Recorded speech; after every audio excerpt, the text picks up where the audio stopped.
Good morning, everyone. Thank you for being here so early, so late. I'm going to go ahead and introduce myself. So my name is Fiorella. I am from the University of California Agriculture and Natural Resources 4-H Development Program in Southern California, Riverside area, about 45 miles east from LA. So I'm here to present to you guys a very creative summer camp that we did around this time last summer. We had a month-long summer camp with underserved youth at the consulado or the consulate, that would be the Mexican embassy in the U.S. in San Bernardino, particularly located or serving youth in what I believe is one of the poorest cities in America. So we served around 240 youth in total throughout the 4 weeks. So we focused on positive ethnic identity development and cultural awareness for the youth. So as you can see here, I have some of my stars. They did some folklorico dancing. We had one of the youth who was actually in folklorico herself. She brought in the skirts, the group, and she led a full-on dance with the youth. And the reason why I have a picture up there is because it reminds me of when I first met the youth. Especially the boys, they did not want to do the dancing. They didn't want to have anything to do with the camp, first of all, right? They didn't want to be there. They wanted their parents to just leave them at home and do nothing. So it just reminds me of how within a month we can build or create this sense of belonging for the youth who are now going on to year 2 as camp counselors and camp leaders. So some of the older ones are going to be, well, most of them actually, except for the youngest one, is going to be my camp leader for year 2. I just finished recruitment for year 2. We're starting on Monday. We had about, space for 60, we have about 75 enrolled with about 20 waitlisted.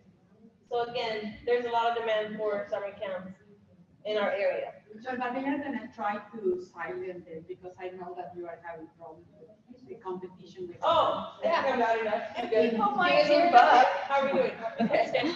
So a little bit about the Southern California in the region. So we have Riverside County with 426,227 students. We have San Bernardino County, which is named right here. This is where we work at. Riverside will be here. San Bernardino will be here. So the consulate is actually right in the borderline, located in San Bernardino. So as you can see, we have a high population of students. So the next slide, you will see that 4-H of the program, we're trying to reach the goal to reach at least 3% of California youth population within the next 20 years. Next 20 years. So for some of our counties, that means over 300,000 youth in the next 20 years for the 4-H program. So that's a lot of youth that we have to reach. We are doing it one at a time because, again, for some of us, it's only 1 staff, 2 staff per county. So the goal is there, and we hope that that we do reach it within the next few years. Maybe go and I'm check. gonna go troubleshoot. Thank you. Is it on here? Yeah, it's just Show it up. It must be something with the display. Okay. So like I was telling you guys, in San Bernardino County, we currently have 345 youth enrolled in 4-H. Our goal within the next 20 years, well, 2025 actually, would be 8,158 kids. So we need a huge increase in 4-H. So that is the reason why we are expanding to new ways to actually reach the community in a county that is so poor. So we are, based on our literature review findings by some of our researchers, we actually reviewed 114 articles that revealed the themes that we have to, or the elements that our program has to have in order to be successful. And I know Claudia, if you were at yesterday's session, she sort of went over it.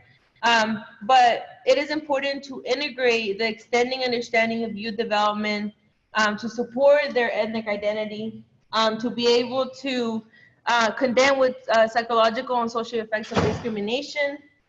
For a lot of these kids, it's important to respond to their poverty and act or take action upon the diversity of the kids. So make sure that you make the curriculum relevant to them. Ooh, there we go. Thanks. It was a couple of the rooms that happened to. It's weird. Thank you. Okay. Oh, yeah, it's weird.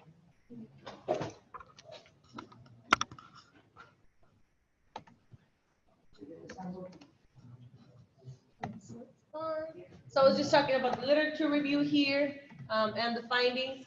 So the three elements that I believe we focused the most on our summer camp at the Consulado or the consulate was the connect with the psychological and social effects of discrimination. So a lot of these kids come from homeless homes. They come from really low income. They're foster kids. They're kids who had never attended a summer camp. We also responded to economic poverty by making the camp free and make sure we offered a snack during the program and even before they left home for those who did.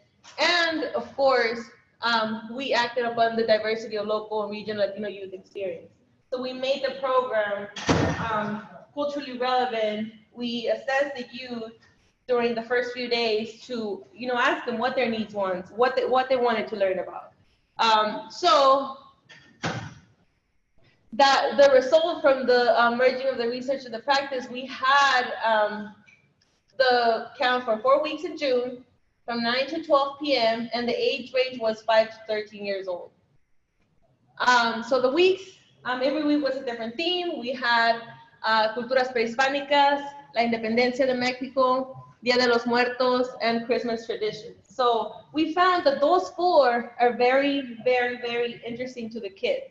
Particularly, you would think that, La Independencia de Mexico, kids have never learned the history about the independence of Mexico, but they actually managed to do a play. We had little Josefa, little El Cura Miguel Hidalgo, so they really embraced to the point that some of the kids still call themselves the character that they were in the play. Pretty impressive. We had Dia de los Muertos. We actually made bread inside the Consulado. We made small altars. We had the kids bring pictures of their loved ones who have passed away. We made full-on piñatas for each youth. You should have seen the mess, but it was quite an experience. So we literally took over the second floor of the Consulado that was not adapted to have kids in the space. So we adapted the space because that's all we had to work with. For las posadas, we actually did the full-on posada with the candy, piñatas, the songs. And we made sure that our kids always learned the history or they learned the background behind every theme that we were teaching. The sample schedule is what it looked like. We did check-in in the morning. We talked about the history of, whatever theme we're working on, snack time, of course, and we made sure that we did some sort of team building activity or an energizer during this time. And of course, it seemed really short for a lot of the kids. They wanted more. As staff, it's hard to be committed to a whole month full time to one program. So that's the reason why we only had it during the mornings. The recruitment, we have this amazing program in California called Saber Poder, in which Latino parents give their number or the email to a person who's at the consulado or at the consulate. And this person uses that information to send out great programs to them. So we reached out to them and we got, I think the program was full within, I want to say 40 minutes after the text was sent out to the parents. So text was sent out, and guess whose number they put on the text? Yes, so every year is that number that goes out. So my phone was overflowing.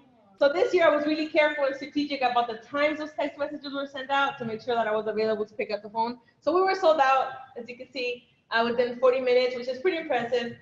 I wish we had capacity for at least 1,000 and we could do this over and over. The staffing, surprisingly, we only had 3 staff. One of them only fully committed to a few hours to the consulado. We had 6 college interns and 18 counselors. We had one multi-purpose room that does not look like anything that kids could, actually, the floor, we actually messed up the floor in those 4 weeks. They had to get new tile, so thanks to us, they have new floor. A kitchen, a break room, and public restrooms. So there was a lot of youth safety that had to go into. We had to train our counselors not to allow the kids in the restroom when there was other people in the restroom. So there's a lot of components that came to it, but I think the most important thing is that we as staff were willing to utilize whatever was given to us to make this work. Some of the things that we considered for the program was that it had to be in a safe and accessible place for families. So what that means is that the consulado is a safe place for families to take their kids. So parents felt really comfortable walking in with their kids, leaving them, finding me in the front desk, checking them in, really comfortable. And they knew it was a safe space because it's considered Mexican government space. So another thing is that flexibility is a must. So you have to be flexible with this type of program. So even if the little sibling wants to come and help, the older sibling wants to come and help, you have to, allow them to stay. And we did. So the parents are also allowed to stay and watch the program. And like I mentioned, we responded to economic poverty by offering the program for free and offering snacks. So the ethnic identity consideration, we made sure that we hired or we recruited, there were non-paid interns from the community so that they share some of the background from the youth participating. And we intentionally created that bilingual space. So day one, we went right on and said, okay, this is going to be a bilingual space. Everything we say, everything we do is going to be in Spanish. If anybody needs translation, you let me know. So we created a space in which everyone felt comfortable speaking Spanish. And we, played it as, we're in the consulado, this is Mexican territory in here, so we must speak Spanish.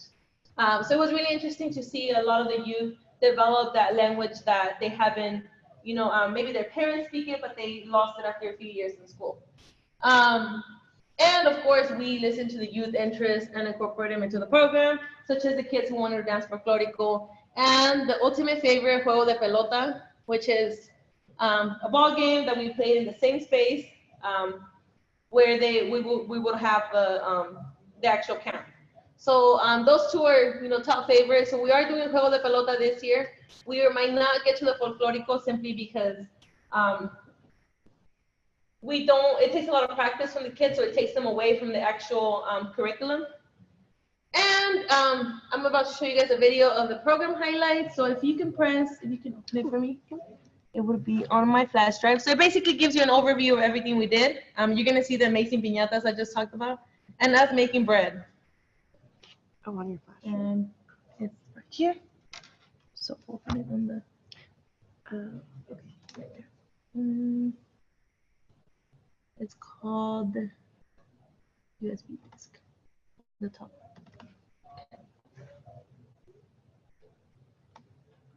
So yeah, just pay attention to the pictures, not the music.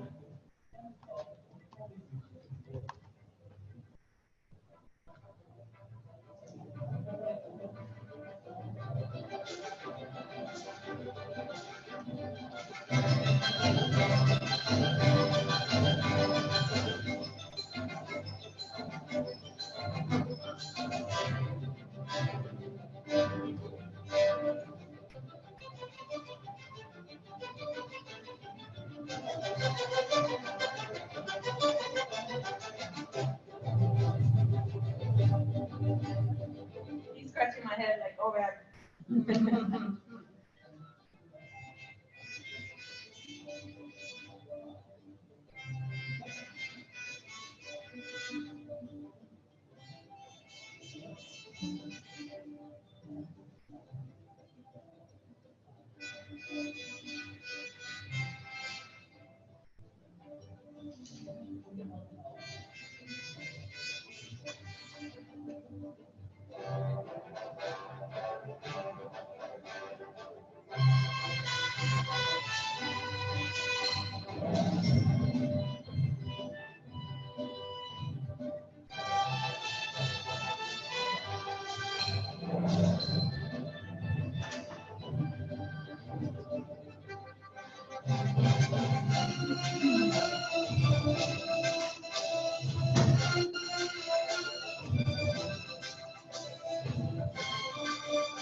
Take one for all 65 of them in an hour slot.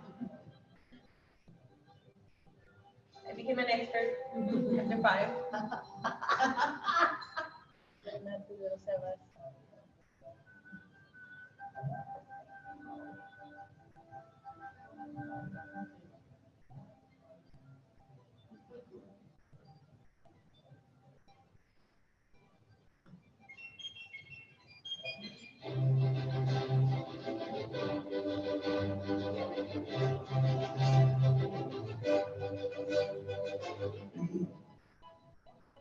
I was making bread.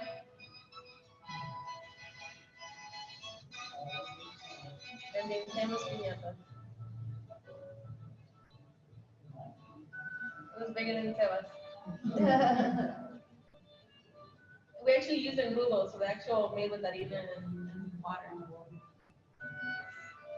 So we give them the full-on experience.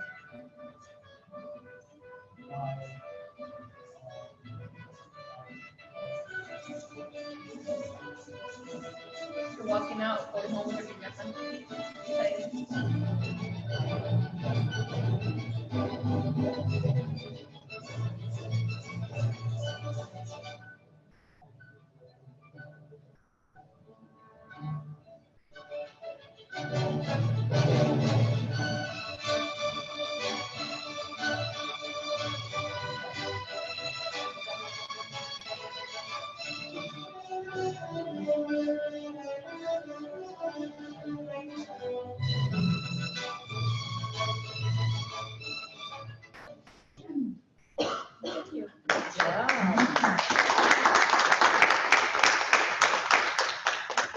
So just to close it up, I think we're gonna have time for questions, but is there anything particular that came to mind when you saw the video, anything that do you think this would be possible perhaps to do it at your own consulado in your community? We have gotten a few requests for our 2 consulates within San Diego and LA area for us to go out and do this. But since we already have the commitment with San Bernardino, we decided to stay in the area. But we have seen that there is a high interest, especially for the consulados to have this kind of program, because otherwise they're not engaging a lot of youth. Do you ever have pushback from the so-called legacy families in 4-H? And do you get like, oh, why are you doing that separate and all that sort of thing? Or is that a question I'm not supposed to ask? No. I think it's great. And I was asked this question yesterday, and I can tell you that we live in a really tough county. I remember as staff, my first month in the position, going to a traditional club meeting and them saying, good luck with that. Oh, you're the new Latina girl. Good luck with that.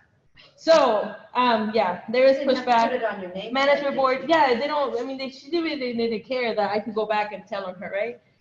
But yeah, the pushback is there. What I've learned is that we have to learn to work together. We have to learn that, we take the values and the practices of 4-H, and we try to apply it to the different communities. So a lot of my our new clubs in San Bernardino Riverside County, there are completely bilingual clubs, and they're mostly composed of Latino kids. And I do bring in those volunteers, all-star volunteers who are willing to come out and teach projects. So I do have those volunteers. So there has been a pushback because again, 4-H has been around for so long, be done a certain way. So the pushback is there. You just have to learn how to work with it. Great question. So Yulva, I would imagine you have a real diverse, in terms of socioeconomics, in terms of the kids who are participating in the program. I know you said that you have a lot of lower income youth, but there may also be some kids who are connected with the consulate who might be able to afford to pay for something like this. Have you thought about having a sliding fee or having something where there would be some financial buy-in from the families? Definitely, and it's something that we have been looking for in the past year. However, the consulate is not able to charge fees for the programs they offer. So since we have the space and they're really welcoming and open to our ideas, we have left it as, okay, well, we'll make it free as long as you pay us for staff time and materials. So that has to do with, politics within. Now, the consul's son actually attended our camp, and he's going to attend this year as well. So there is those kids who, are part of are now within the same group who can afford to pay. However, it just makes it complicated. But I mean, if we were to do it anywhere else, which we tried, we might charge a small fee, just for for sustainability of the program. Yes. Is there a certain curriculum that you use for this program? Yeah, of course. So we actually are in hopes or plans to publish it. So we actually, it was something that Claudia, myself, and Stephanie came up with. So we have gotten a lot of requests from other entities who have seen our work. So it's something that's in the works. But most of it came from one curriculum in the 4-H mall. That was pretty close to what we wanted. But a lot of it was ideas from us, from the needs that we saw in our community. So we just looked at activities that we think would fit. I want your honest opinion, John. What do you think about taking some of the lessons that you are teaching for this group and apply those lessons or invite the traditional 4-H clubs to do something related to the culture that is not their own culture? Do you think that that might work? Oh yeah, of course. I mean, I think. What do you think that that will be welcoming or? So I think it would be welcome. I mean, especially in our county, I think a lot of our clubs are actually they do Fiesta Mexicana, they do taco night. So they have an idea what the culture looks like. It would just be a way of have them do it right or do it the right way. Like let's say we have a piñata project in one of our traditional clubs or folklorico. Actually, some of our traditional 4-Hers are in folklorico, and they've brought a few other kids within their club to the project. So I definitely think that our curriculum is inclusive to anyone that wants to actually do the activities. Yeah, so that's a good question. Anyone else? Yes. I feel this was for Chavez. Do you have that you make any evaluation, have an evaluation from them as to how well for the youth in the program? So yeah, so we actually had a post survey for after the 4 weeks we're actually after every week for those who participated in more than 1 week, because once we were there for a week, they didn't want to leave. So we opened it up, and that's the reason why we ended up with so many at the end. So yeah, so they did a post survey. The literacy levels for these kids is really low, so a lot of their feedback was on pictures, which was pretty impressive. I think what was more important for me at this point is to see that 95% of those kids who were here last year are coming back again this year. So I think for me that just means that we did something right. So perhaps this year, over time. so perhaps this year we're gonna focus more on that evaluation and see how we can improve. Because after 2 years of doing similar activities, we might need to just change it up. But that's great. So I think for us at this point, it's just seeing them come back. But this year we really have to get something in. Thank you. Those are great questions. So we're gonna go up to the next presentation. Who's up next? Yep. Is it Ricardo? Or I can do it. Cayla. Thank you so much. Yeah. You want to go next? Mine can be a wrap up activity.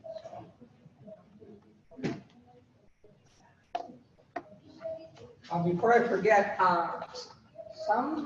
most of you probably were here yesterday, but we do have a listserv where we share this kind of activity, try to keep in touch with each other. Yeah. And so if you'd like to be on that listserv, go ahead and circle your name in the directory or add your name in the back so that we can get you enrolled. So I'm going to pass that out.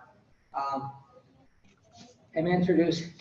I didn't know you. I knew about you and I know about your program. So, well, I'll read the bio. We don't have a good way to, get to know each other firsthand. So I think the bio is hopefully some hooks to get to know and talk to Kate afterwards. She's proud to build capacity for all youth across Iowa through her work as a K-12 Educational Opportunities Program Manager with the Iowa 4-H Youth Development Program. How many of you don't know what 4-H is? Thank you. 1, 2. We'll catch up with you, but we're very aware that sometimes we get too centered in our language. She has been a champion for developing educational programs that provide youth specifically for underserved and underrepresented populations and long-term learning experiences in the Iowa 4-H program, including youth from Latino, Native American, African American, and Asian American backgrounds. I think all of our folks. While the program reaches 1 in 5 youth throughout the state, Cayla's mission is to make the youth-serving organization more accessible to all youth, including those of color, disability, English language learners, and from low income. Cayla received her doctorate from Iowa State University in ag education. She's a native from Iowa. 4-H all your life, probably. Yeah. And so she has that life experience now, trying to bring everybody in. So go. Thank you. Well, good morning, everyone. I'm really excited to be here today. In Iowa, as he shared, we have 1 in 5 Iowa youth who are participating in some type of K through 12 4-H program. That equates to about 500,000 youth who are participating in 6 hours or more of 4-H programming. But that's 1 in 5. That gives me a reason to get up in the day, all of us a reason to get up in the day, because there are lots of youth in the state that we are not currently reaching.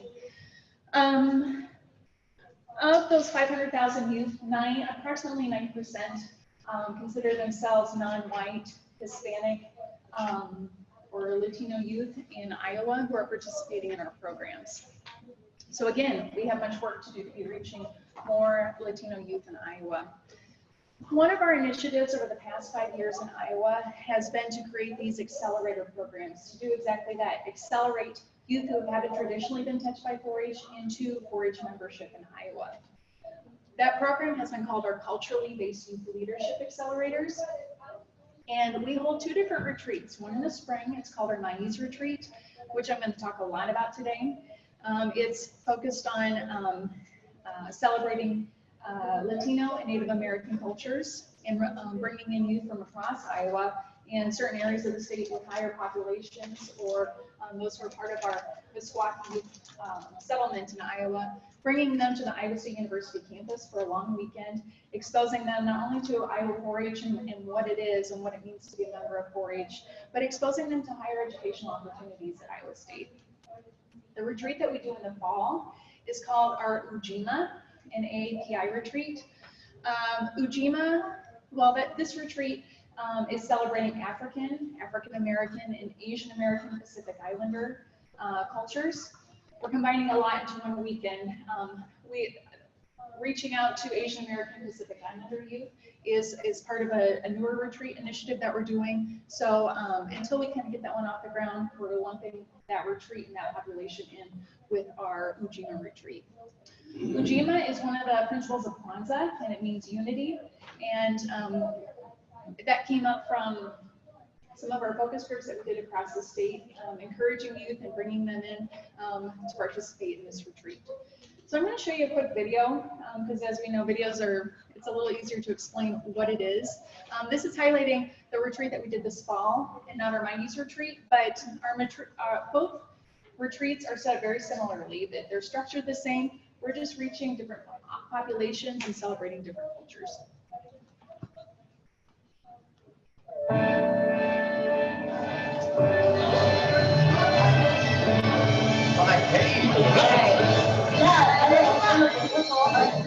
Video. Part of what we're doing today is getting to know each other. Ujima and the AAPI retreats allow us to start the relationship with youth who haven't been exposed to 4-H by entering the world of the relationship through their eyes. And it starts from the idea that all youth are strong and can give something to us. And that includes their culture, who they are, their families, and that their narratives have power to be able to change our world, change their circumstances. I'm proud of being Black a little bit. Oh, so sorry. That was my fault. Oh, wait.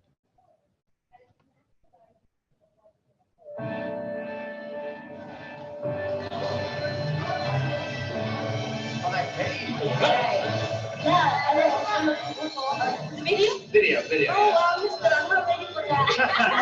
Part of what we're doing today is getting to know each other. Ujima and the AAPI retreats allow us to start the relationship with youth who haven't been exposed to 4-H by entering the world of the relationship through their eyes. And it starts from the idea that all youth are strong and can give something to us. And that includes their culture. We're gonna wait. Sorry. Entering the world of the relationship through their eyes. And it starts from the idea that all youth are strong and can give something to us. And that includes their culture, who they are, their families, and that their narratives have power to be able to change our world, change their circumstances. I'm proud of being Black, a little bit of white and Irish. Quran is a lost language, so some native Quran speakers have already forgotten how to speak. I live in a refugee camp. And one thing that we both share is that we're both Muslim. Just because I wear hijab does not make me Muslim. The soul actually determines if we're Muslim or not. Ready? They feel it. You feel it? So youth participate in a 3-day process. The first day is simply around coming to campus, learning that there is a place for them here on campus. The second day is really around exploring themselves, who they are, where their culture comes from. And the third day is really focused on how do they take that and give back. How can my culture really make a difference for my club, my community, my world? I came to the U.S. in 2008. And during where I'm at now and where I was at 9 years ago, it's been really different. Language, like it's different than other language. Like I speak two language. For me, I'm really proud of my culture because of the fact of the history of slavery in my country. Now I will go to college. Now I will become a doctor. Thank you to all of those people who told me I could have made it. Because now, more than ever, I believe I can.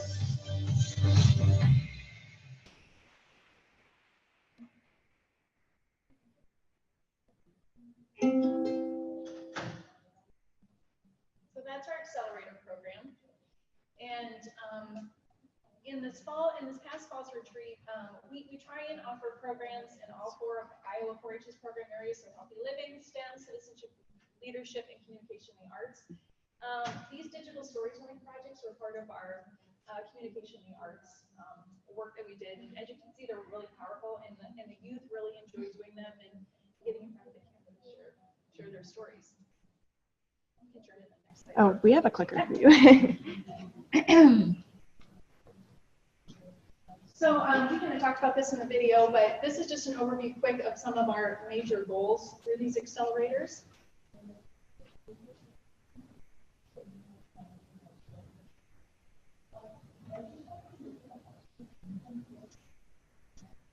Through this program, we're not just encouraging and bringing youth to Iowa State University to participate in this retreat. They're coming as a cohort from their counties. So that cohort includes their county 4-H youth staff, and I will be called county youth coordinators. It includes volunteers, parents, and it also includes not just one youth from that county, it's a group of youth. So that whenever weekend retreat is over, they're coming back home, and that 4-H staff person, those volunteers are able to help sustain those youth in that local program.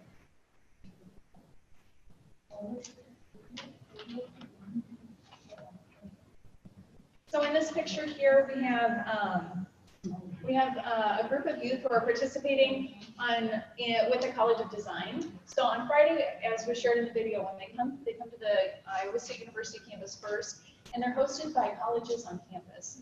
So the youth, when they register, they preference colleges that they're interested in visiting, and we're helping to make those relationships happen. So this group of youth are visiting with the College of Design, doing hands-on 3D building projects. Then on Saturday of the retreat, so day 2, we are bringing in, we stay at a camp for the weekend. We call it our Clipper Woods camp just outside of Maize. And we are bringing in educational workshops throughout the day. And the youth participate in a track, so similar to one of our program areas. So these youth here on the right participated in our animal science track for the day. But we're bringing in volunteer workshop facilitators to lead 1-hour workshops throughout the day. That gives them a hands-on learning experience. We really try with our Maize retreat or any other retreats, bring Latino leaders in the community who, in this instance, this gentleman is a veterinarian in Ames and wanted to come and bring us calves and teach these participants more about how he became a vet and steps he took to follow that career path. So most importantly, this retreat is free of charge to any 4-H'er who is enrolled in 4-H. That's our kicker. In order for any of you to participate, they enroll in 4-H. In Iowa, there's a $30 program enrollment fee. So it's based on a county by county situation. Some counties cover those fees, and in some counties, it's up to some donors as well as families to cover that $30 cost. If it does become a financial burden, by all means, we work with our 4-H Foundation to make sure that those youth can attend. This is an important initiative in Iowa, and so we feel strongly that it's important that we continue to waive that fee in order to get those new audiences into our program. But with that too, we have, like I said, it's open to all 4-H'ers. So we get some of our very traditional 4th through 12th graders who are interested in coming and checking out and learning more about Latino culture or African American culture at the retreats too. And I've shared about some of those other experiences already. In this picture here, I just want to point out we have a group of 4-H'ers. Some of them have come up through our Juntos program. I believe Juntos is, I saw you in a Juntos shirt too. Yeah, so we have a Juntos program in Iowa. So these are our 4-H youth participants, but then we have some adult volunteers, and then we have a county staff person here in this photo. This is the cohort that came from Polk County, which is in the Des Moines area. This past spring, we held our 4th 4-H Maize retreat, which is really exciting. We had approximately 145 youth participants and 30 adult chaperones who attended. The camp we stay at can comfortably hold 150 individuals, so that's where we cap it. And because it's a free event, we try and cap it at 150, even though we have many more youth and families who can participate in the program. So do they live on campus or do they live at the camp? So they arrive to campus on Friday morning. We participate in workshops all day, and then we travel out to the camp, and they're out at the camp all day Saturday and then until noon on Sunday. Okay, so one day on campus, 2 days at the camp. We're overnight at the camp. As you know, with any event, it takes a lot of volunteers. We require and need a lot of volunteers to pull off not only the educational workshops that are held at the camp throughout Saturday, but then we hold cultural entertainment in the evenings, and we bring in folkloric and dance groups and other. The Meskwaki has a dance group that we bring in as well. After our first 2 years, we kind of got our feet under us on how to put this event on. We started holding focus groups. We wanted the input from these 8th through 12th graders on what is it that you want to see and do at the retreats. And boy, they have a lot of opinions. And we learned a lot through that process. So at first, we were having those youth come centrally to Iowa to meet us, because that's our campus office in Iowa is in Ames, the central part of the state. And as you know, transportation is a burden with a lot of these populations, and getting that time away to come to Ames to help give us the input, it just wasn't feasible, it wasn't working. So this year, we did a road trip, and we went to pockets of the state where we have higher Latino and Native American populations in Iowa, and have had good attendance at past retreats, and got a lot of really good feedback. The youth helped plan our menu. You know, at a camp, we're given options of things that we can have, but they got to self-select some meals and that they wanted to have at the retreat. Topics that they were interested in for those educational workshops on Saturday, and then we worked really hard to help find facilitators or experts in those areas to put on workshops. And they wanted to dance. You know, I mean, that's something that completely didn't cross our minds as we had planned past retreats. So we put on a dance one of the nights, and that was a big deal. What were some of the topics they wanted to learn? Yoga was a topic. Let's see. dancing, dance topic, anything dance related, archery, because they knew we had an archery course out at the camp. STEM related? Yeah, STEM related too. We did these workshops in the fall, so I'm just having to think back that far. Yes. Do you have the numbers of how much it costs for every kid to attend this? Like it doesn't have to be exactly, but just an idea. I think, let me think about that. No worry. Let me run the numbers in my head and I will get back to you. And another thing is that how do you select the kids to attend the camp? We leave it up to the county, and we really want this to come up from the county level, even though we're putting it on at the state. So we are having our county 4-H staff members recruit and share this opportunities locally in their areas. And they're helping to register those youth.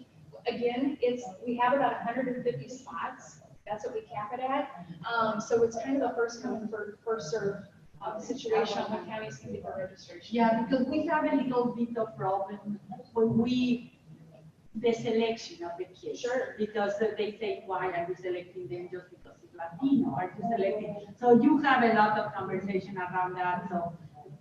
So it's first come, first served, you open, and the first 10 or the first 15 that enroll. Okay, that's it. I mean, we have a situation where, some counties are really on the ball and they get 30 youth registered right away. Well, that's 30 spots. And then that leaves some of our other counties with fewer spots that they have to bring youth. We really try to be accommodating because this is hard work and it's new work for some of our county staff to be having to go out into some of these newer, working with these newer audiences.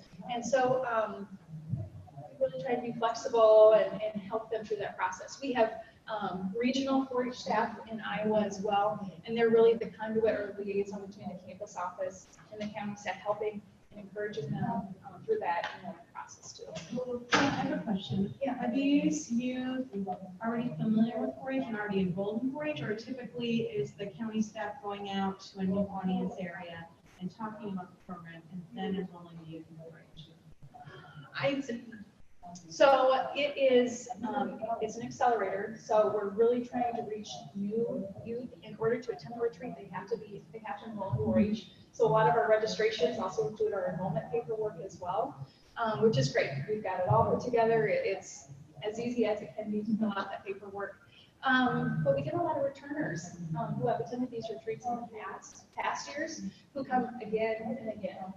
And we kind of struggled with that at first, where, this is a free event, but we're also, on the flip side, we're glad they want to come again, and they help advocate, and we kind of put them in a higher level leadership role through that track too, and look to them to help lead the 4-H pledge before dinner, or help guide some of the youth participants from their camp into the next workshop, things like that.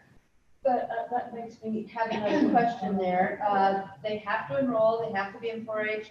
Are they doing other 4-H stuff throughout the year? Are they going to clubs? And we, in a lot of cases, this is their first touch with 4-H, so that's why we want them to come as a cohort. So hopefully, fingers crossed, it's their potential 4-H volunteer who's coming with them as their chaperone, as well as their kind of youth staff member.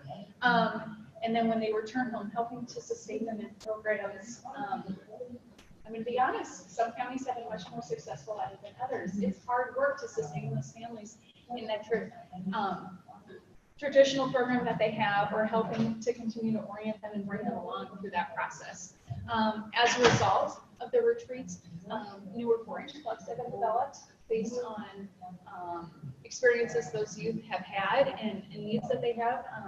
In Marshalltown, a community just east of Ames, those high school youth, they wanted a career readiness 4-H club, and it's bilingual. It's a school-based 4-H club, but they work on resume building. They visit different career field trips, I guess, in the community, careers that those youth are interested in. There are a couple of meatpacking facilities in that community, so seeing different, and many of those youths' parents are working at those meatpacking plants. So not only seeing where their parents are working, but seeing careers and engineering fields, and food science fields, and animal science fields that are a result of going to a four-year college or a two-year college program. So if they want to stay in Marshalltown, those opportunities are available. But some of them are also looking at medical occupations at a nearby hospital, things like that. It's self-led, it's self-directed on what those people are interested in. So that's one example. I'm sorry, we are killing you with questions. If you can think, for example, going back to their community, do they join, and my question is on like they were probably so inappropriate, but do they join traditional 4-H clubs, or do they have an after-school program, or they have another delivery mode that is not the traditional 4-H club? It's a mixture. Some are joining traditional 4-H clubs, but there are a lot of barriers with the traditional 4-H club. I'm trying to figure out the lingo, the deadlines, and the culture. Yeah, unless that there's that caring adult to help guide them through that process, it hasn't always been a good fit. So even though we don't want them to have separate 4-H clubs, we want them to be a part of our county experience. In some situations, that's what's working out best. So I'd say it's more full club development that's coming out of it. But also just exposing them to other 4-H events that they have in their local area. We get a robotics club experience or a STEM day at the county extension office. Out of all the kids that you have in 4-H in Iowa, what percentage do you have in community clubs? 23,000 of those 100,000 participants are in. So you have like 20% in community clubs. Yeah, that's the tendency. Well, we have like 30%. So the community clubs are becoming the minority of the kids in 4-H. And we all recognize that. And we are getting creative. Yeah. I think a lot of states are getting creative on, we have to do other programming, 6 hours of programming beyond this traditional 4 through 12 program.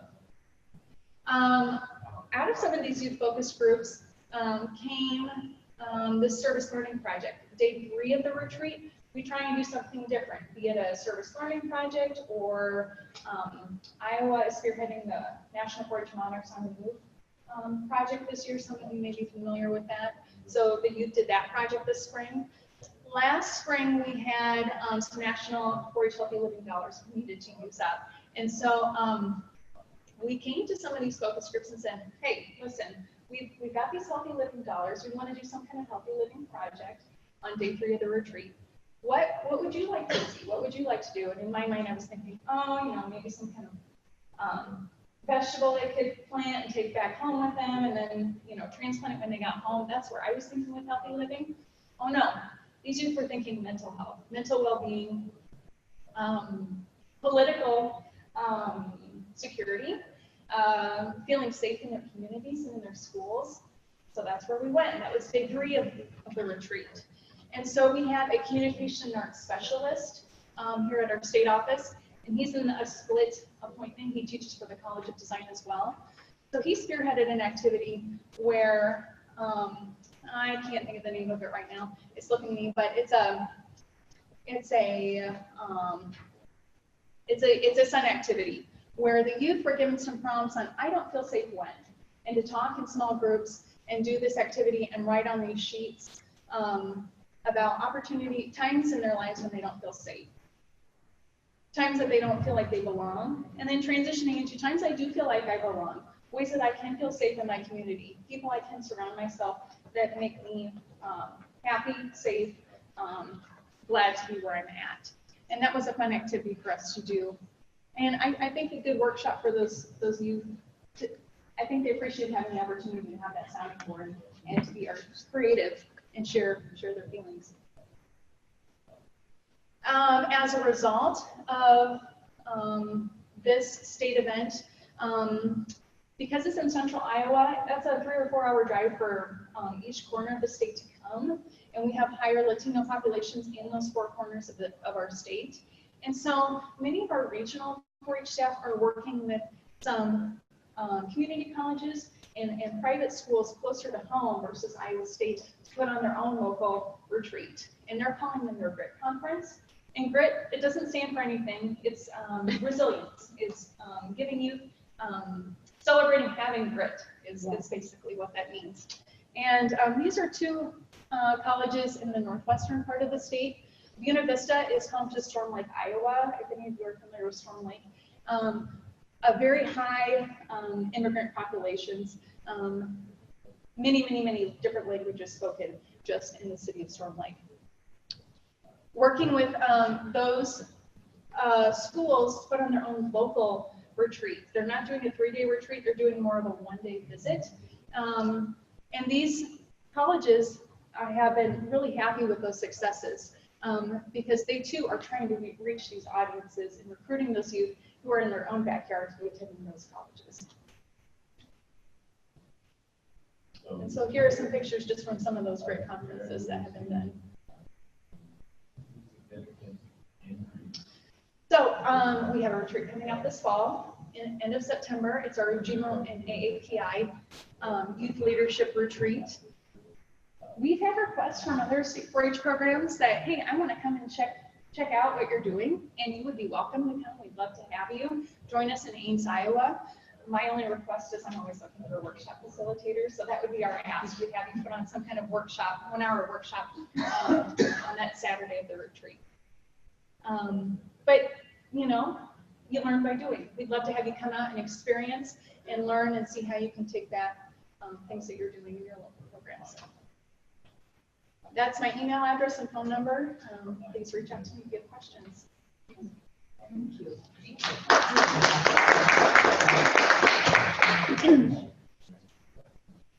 Thank you. Thanks. When we get to my part, I like to do a slight summary to frame. So if you don't know 4-H, it's still a very good thing. Now you have all kinds of questions. What is 4-H? So we'll come back to that in a little bit, but we have one more presentation of Fiorella from Florida.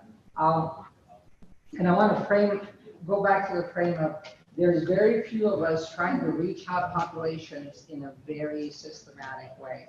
And so as the list comes around, loose circle and sign yourself up because there is much more to discuss. So I don't know where the list is of people that have to come back. Okay. Anybody that still wants to sign up for the listserv. Fiorella comes from Florida, and I didn't get a bio to introduce her, so I'm going to ask her to tell me more about her. And then the other part is you 4-Hers help, because in this case we have someone who's not acquainted with 4-H that is presenting to us, and that's one of my main points at the end too, is that youth development is not only 4-H. And so, please go ahead. Thank you. Good morning. My name is Fiorella Chavez. This is part of my dissertation work. I just defended my dissertation 2 or 3 weeks ago. So this how was it? It was good.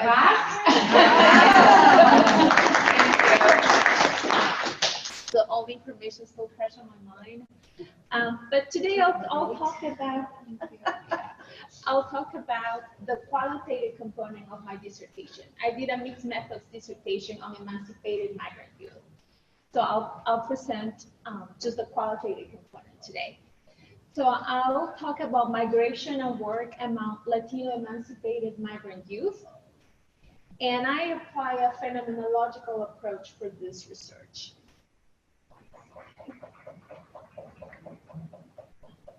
So I focus on farm worker youth who come to the United States without their parents to work in agriculture.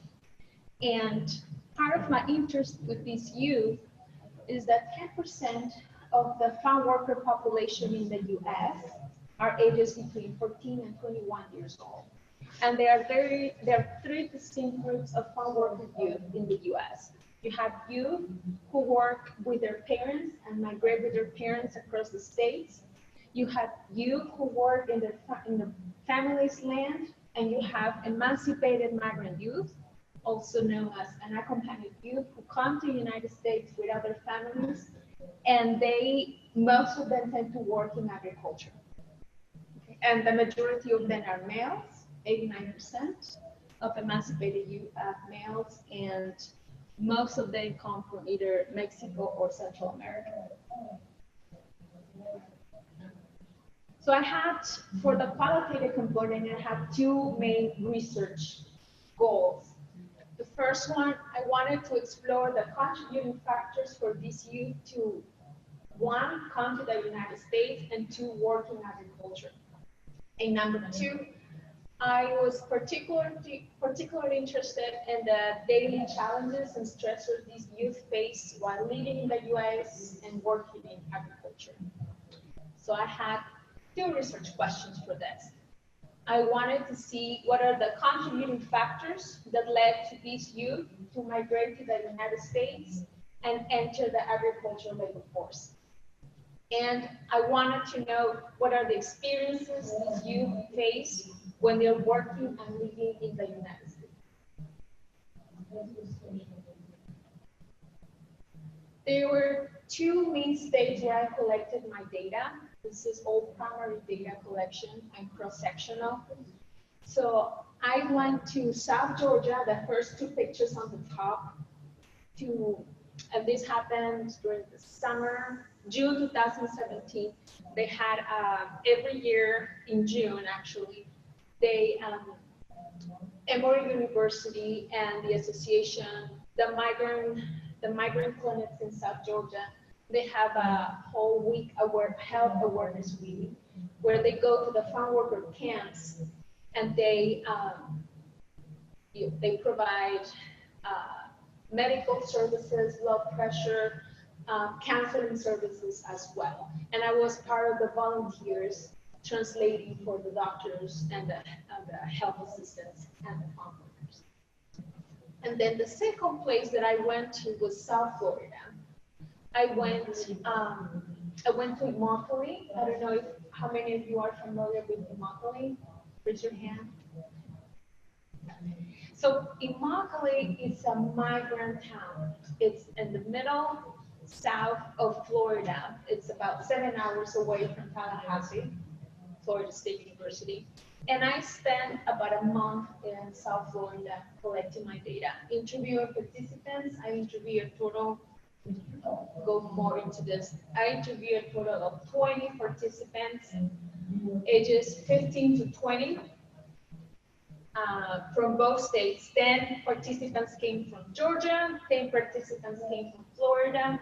The participants that were in Georgia were ages 18 to 20, and they were H-2A workers. H-2A workers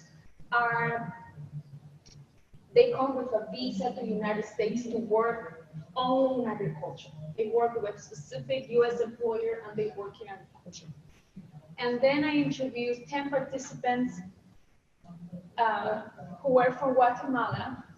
50, they were undocumented and they were ages 15 to 17. And they were working in South Florida, also in agriculture. So I used, and you can see these actually, those pictures right there, it's about 6 a.m. in the morning in a parking lot. And this is in South Florida. I had to go the places where they will get picked up to go to work and try to, these are, younger than 21 years old. These are youth who are 15, 16, 17, and there I come. Most of them are males, if not all of them. And then I go and try to convince them to please, if they can talk to you for half an hour, 20 minutes to learn about your experiences. I got 25 no's before I got a 1 yes. And that was working from 6 a.m. in the morning to maybe 5 a.m. in the morning to 8. And then I have to work from 3 p.m. to 10 p.m. So you can be working 8 to 12 hours trying to look for participants, and you are lucky if you get one participant to say yes to you. I'll talk to you, and I'll have you record my voice about what I'm gonna say. So participants receive for the qualitative interview $10. That was the incentive. And we got the Internal Review Board to approve the study. It's a vulnerable population. These are minors, and I call them minors because they're younger than 21 years old, who have to provide informed consent for themselves. Nobody had to sign for them. Their parents are not here. So they were the only ones, they and I, are doing this transaction. I'll interview you, you agree, yes or no, we move on. And I also got a certificate of confidentiality for the National Institutes of Health. That took about 6 months just to get the approval, the green light that yes, you are allowed to conduct your research. If the NIH would have not approved the study, I wouldn't be here. So that for the data analysis for the 20 interviews, I use a phenomenological approach. So this is one of the arms from qualitative research. And I wanted to see about the lived experiences. The beauty of phenomenological research is that you want to hear the participants' voices. And I went not only for the individual, but then I also did groups because I had 10 participants who went from Mexico, 10 participants who went from Guatemala, 10 who were undocumented, 10 who had an H-2A visa.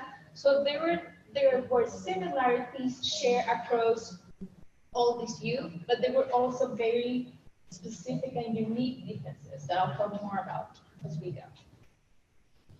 And I used a software Envivo 11. I don't know who's familiar with Envivo. And I used that software for only the qualitative component.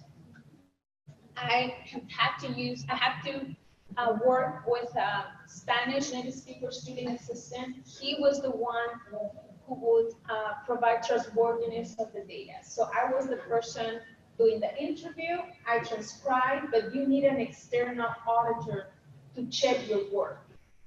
So it's not that if you're the PI and you do the interviews and you transcribe and you analyze, there's something wrong there.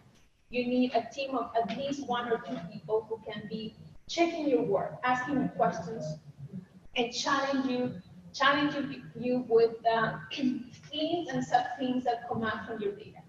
That is, I believe that's the best way to show also validity.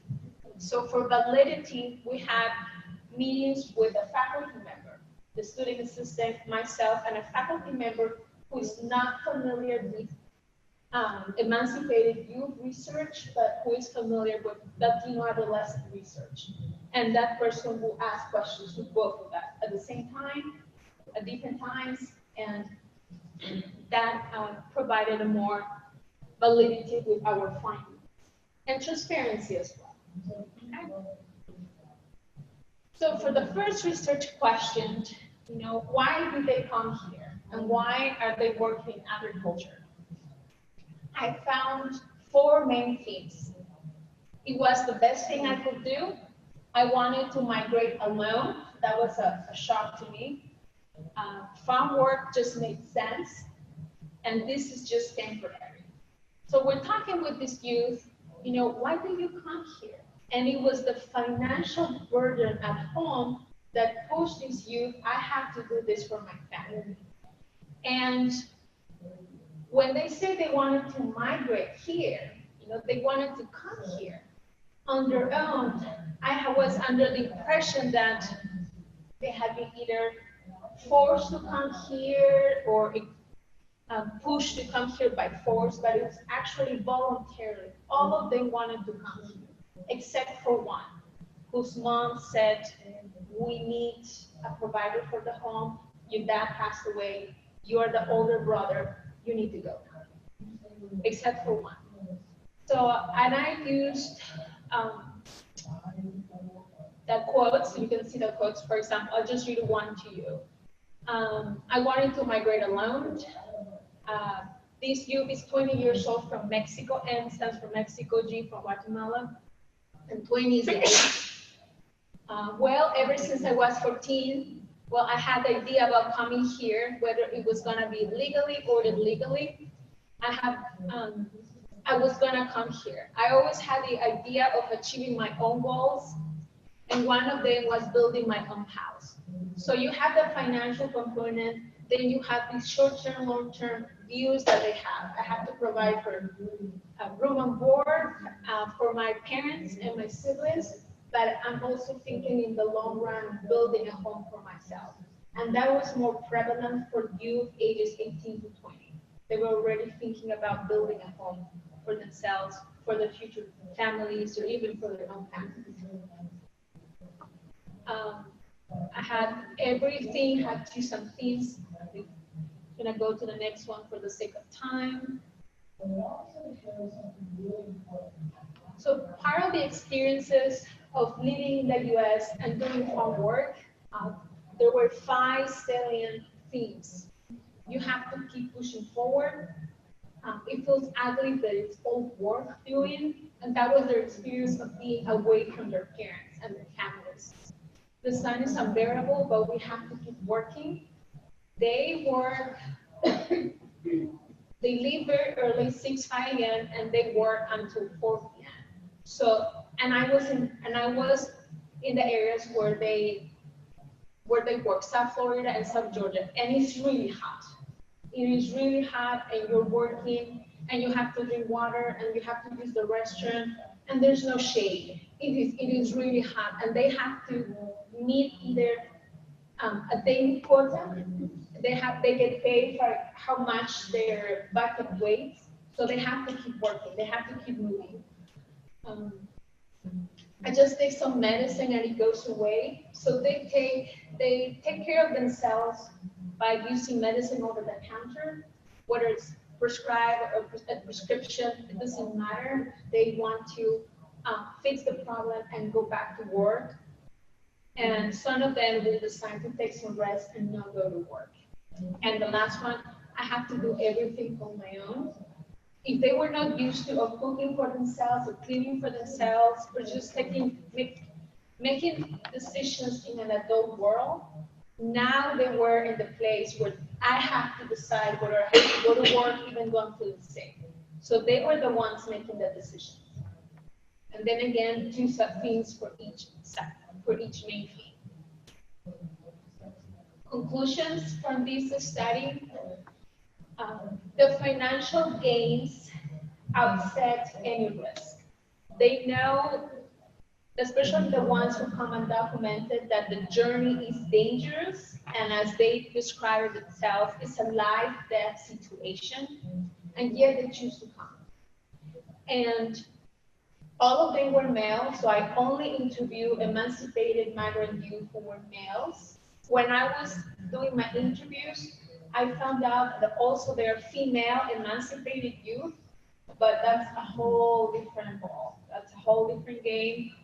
That whether they come with an H-2A visa or they come undocumented, they're going to have different experiences than males.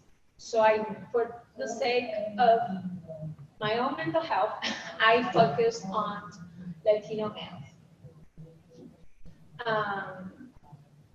They also talked about, they didn't feel that something will happen to them, and I was part of the personal fable that I'm young, I can still take it, I can take the amount of work. But they did not see themselves, I don't want to do this for the rest of my life. I'll do this for the next 5 or 10 years, and then when I go back home, the majority of them wanted to go back to their home countries, whether it was Mexico or Guatemala. I would say maybe 3 or 4 of them wanted to stay here, but most of them wanted to go back.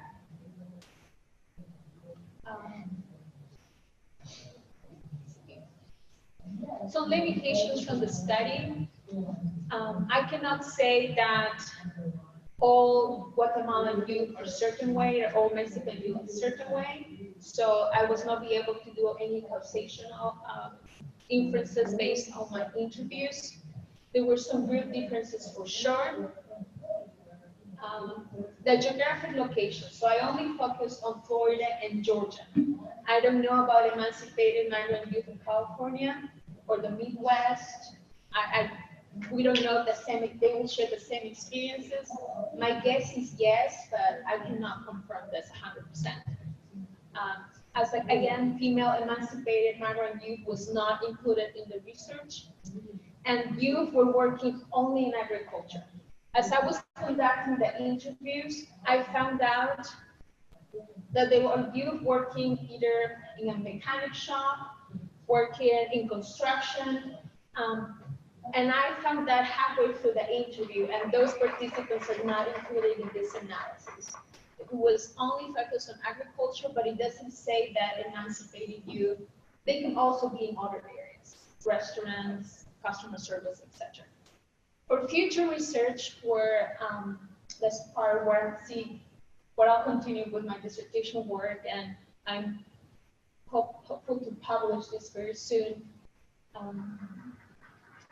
I didn't ask the question of the experience of the journey to come to the United States. That was not a question in my protocol. So some of them will share what it was like to come here as an H2A and what it was like to come here with a coyote or with a bunch of friends. So that question was not explicit. I think it needs to be asked, but also I'm aware of the triggers that question may bring. Some coping mechanisms, they're exposed to, they engage in both positive coping mechanisms. I talk to my parents, I go to church, and there's also negative coping mechanisms, such as alcohol consumption is one of them. Should include female emancipated youth, definitely, but also separately. And again, being aware of all the triggers and the vulnerability of asking perhaps the same kind of questions or more detailed questions about the journey. So my dissertation work was mixed methods with a heavy emphasis on qualitative and a small emphasis in quantitative, which is not presented here. But if you want to develop a specific measurement for these youth, then you could do a heavy priority in the quantitative component that can help you. Conducting the interviews gives you a better overview of, instead of just doing from 1 to 10, how do you feel? Forget about that. When you conduct the qualitative interviews, those are the ones that can feed your quantitative survey. Okay? And again, focus on emancipated migrant youth working in other areas besides agriculture. Here are my references. These research got funded by the CAPA Omicron New Grant Initiative and for the State Dissertation Grant Award. Here's my email. I'm welcome to answer any of the questions that you may have. Thank you. Thank you. Yes.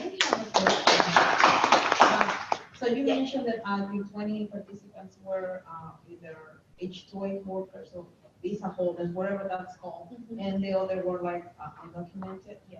Did you see like a connection, like they didn't have any citizens or residents where that's the only option they had? Like, so what happens is the ones from Georgia, and it just happened to be that the ones from Georgia were ages 18 to 20, and they were from Mexico.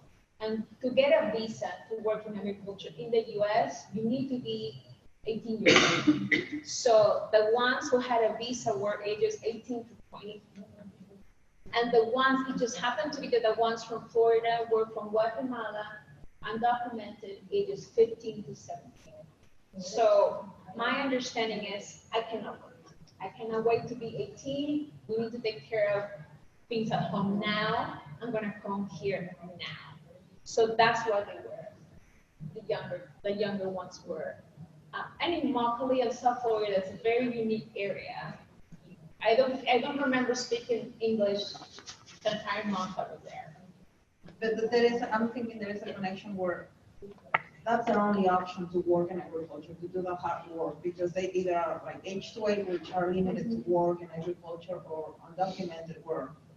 I mean, they don't have a lot of options, so that's the reason. True. And also what I found out is that they had some previous agriculture experience back in their home country. They were working in their parents' land. So they're already like familiar with the process. Exactly. But what they were not ready for was the amount of quota they have to meet per day and that heat. They were saying that the heat in the US was worse than the heat back in the home country. the humidity. Yes. So, What's your- I'm sorry, I'm kind of curious, what is your background? Educational background? Yeah, okay, good. So I am an economist and also a mental health counselor. So I did my master's in marriage and family therapy, and I focused on Latino immigrants, Latino families, mental health, well-being. And now my PhD was now on human development and family science. Do you know what is the path of the immigration for these kids? Where do they cross? Because Florida is far away. Yes, so some of them were very open to tell me about their journey. Others then were yes, no questions. So for the ones who were more vocal, they will say that they will cross without coyote to the ones who came undocumented. I'll talk about those first. To the border, and they would turn themselves into the immigration officers because they knew for some reason that being younger than 18 years old would help them stay. So they were 15, they would turn themselves into the immigration officers. They would stay, some of them mentioned Texas, some of them mentioned Phoenix, Arizona, and they would stay there for 3 weeks.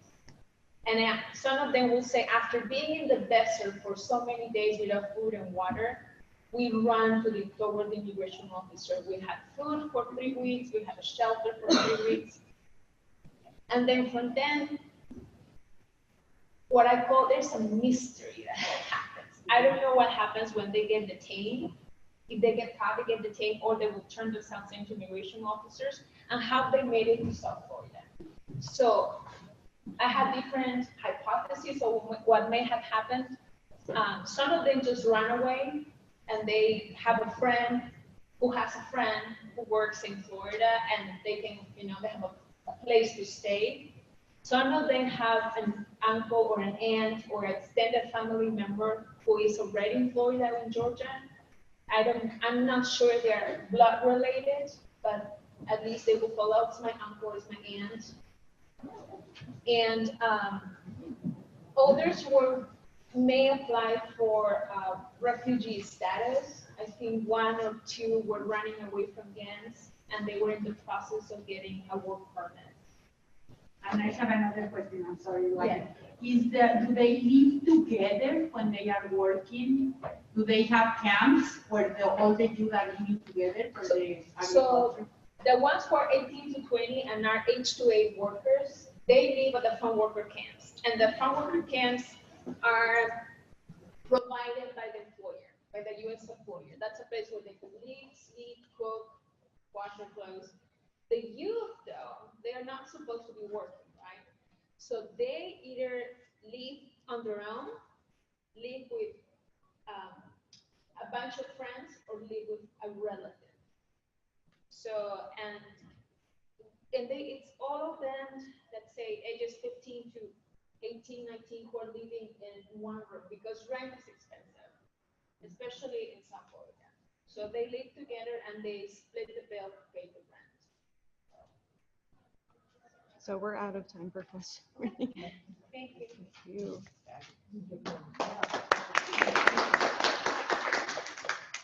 All right, we're short on time, so I've already passed out a card, but before I forget to close off, your evaluations are the green sheets.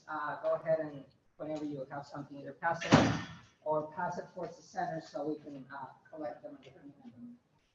I'm going to shorten my presentation because, keynotes and whatever else, but for me, this is very important. So the card is for you to write down a little bit about you, what kind of program you're in, or what brings you to this room. You chose, there were 4 presentations and they're all related to youth development in some way. So what brought you here? It's okay to say I'm 4-H, that tells a lot, not everything. So. But on the other hand, where youth development you are would be really helpful. The second part, though, that I want in this card is a change or progress that you saw in the field or in youth development in general, because your perspective will help me see what you say or contextualize what you say. Progress, change in the field. of youth development over the last little while. I had titled my presentation 1 year summary, but as I met people over the last couple of days, I realized that I have to give a little bit more. So as you write that down, then I'm gonna actually time myself since it's shorter.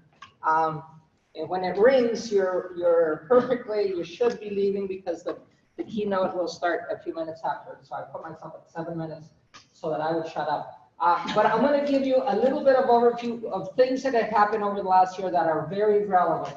And although they seem only 4-H, for us involved in this organizing part, it makes for the wider field, but we're mostly in 4-H. About 4 to 5 years ago, there was a group convened that said, where is Latino youth development? And it was convened at National 4-H Council, which already says a lot. But there was those that were there, and I'm going to quote somebody in the room, because after everybody gave the little introduction of this is what I do and this is what I'd like to do, and you know, wow, there's the undocumented and there's all these things. He stands up and says, to 4-H Council that was convening, and they were, you know, they're the masters of this. What took you so long? Were his words. Yeah. You know, here we were just in 2015. Getting together to say, what are you doing about the Latinos? There only happens to be 30 million of us in this country, and 4-H is supposed to serve everybody. Okay? That was the point. That night, coincidentally, I don't know how, we ended up in a bar. About 10 of us, and on napkins, we said, this is what needs to be done.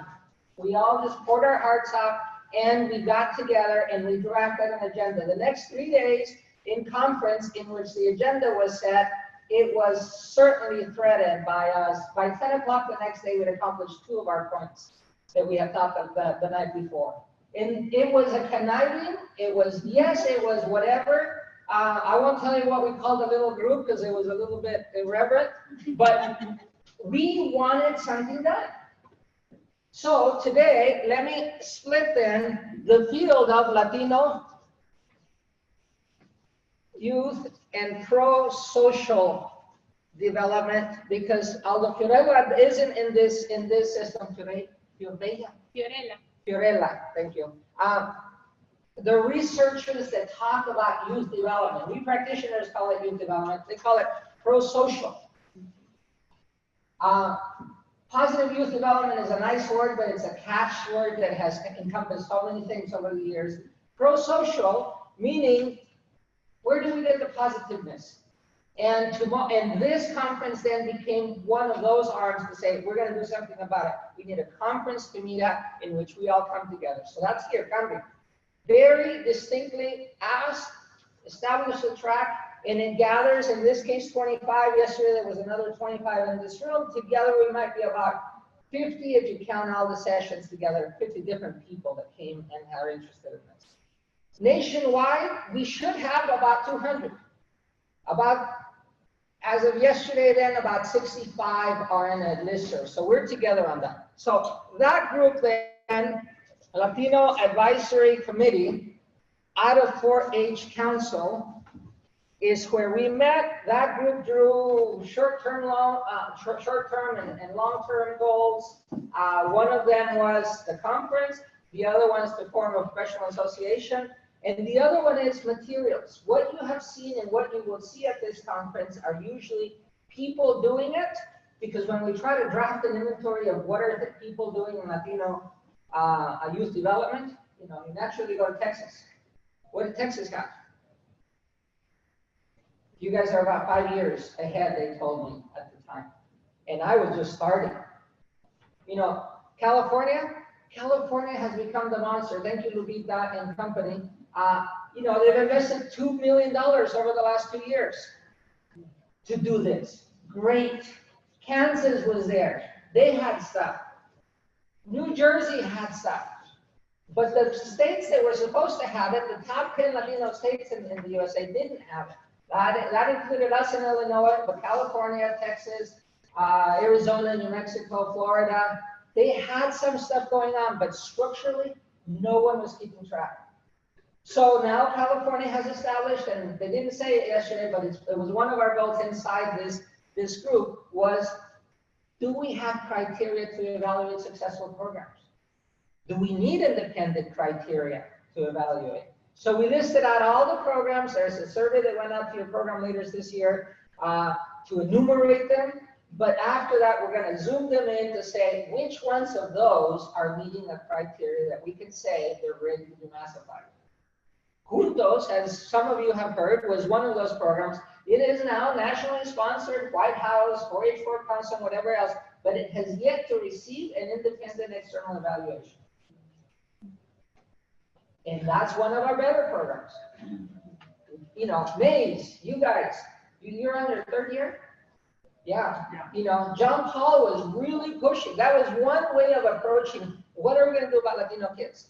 So in this group, this group that started at 4-H Council took a step higher this year. And we went up to what they call ECOP. And that group is the one that makes decisions for extension. It is the extension directors nationwide. This has become a subcommittee of a committee that reports to ECOP. It's tedious, it is, yes, but it is what we need in order to expand and fill the whole field. So this has been established this year. The group is being led by Lupita as we head forward, but John Paul and other program leaders, including Diaz in Illinois, we're trying to get it structuralized. On the other hand, there are 2 other little groups that, you know, that have to move faster, and that's independence. So Latino PYD is that listserv that I'm asking you to sign up for so that we can move things. You know, it took us over a year to get the pledge translated in a way that we were all going to use across the nation. Even though Puerto Rico has had it all the way through for the last 50 years. But they weren't included in the decision for whatever reason, and now we have one, and you can buy it at the 4-H mall. But now, it is not. And I have to say, against my will. My time is up. Let me put you one last thing here.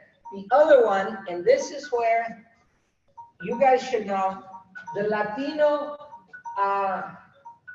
besides youth development, we need a larger context. Extension and the people that work in the other areas where Latino are also paying their taxes, and they should be served, and they should be involved in the decisions and politics and whatever else needs to be done is done by the ESP. There's a table out there. Lupita will be giving a presentation on it, and we need to organize. There's 2 parts, and I'm not afraid to touch them. There's Latinos that need to professionalize, and they need to get together and whatever, form a union so that they can get their place within. And then there's everybody interested in Latino issues that may not be Latino, but are very much cognizant and allies, and they want to do as much. We collaborate, but we don't overlap in everything, and so we need to do, and it is being channeled. That's some of the progress this year. The formation of this and the raising up of this means that we are systematically moving forward, because we cannot let this be just grow as it can. No, it's way past. What took you so long? Now it's up to us to move forward in an organized way. Thank you very much.